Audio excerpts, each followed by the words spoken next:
Danas ću vam preporučiti jedan savršeni prirodni napitak za gubitak masnih naslaga i za detoksikaciju kompletno vašega tijela. U sami napitak ćete konzumirati nešto što se nazivaju klinčić i nešto što se naziva crni biber ili crni papar u samome zrnu. Sve što trebate je uzeti dva mala klinčića, uzeti jednu čašu vode, otprilike 250 ml i 4 zrna od samog crnoga bibera. Dakle, uzmemo klinčiće, uzmemo biber, stavimo u čašu, prelijemo sa 250 ml vode. To napravimo navečer i ostavimo preko noći neka se klinčić i crni biber u samu vodu ispuste one sve najbitnije sastojke.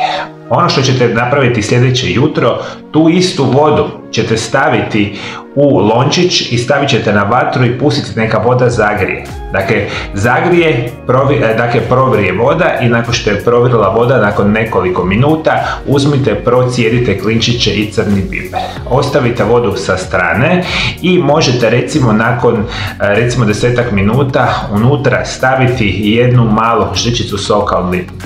To ćete sve lijepo promiješati, piti ćete mi svaki dan 30 dana zaredom i nakon toga ide 15 dana pauze.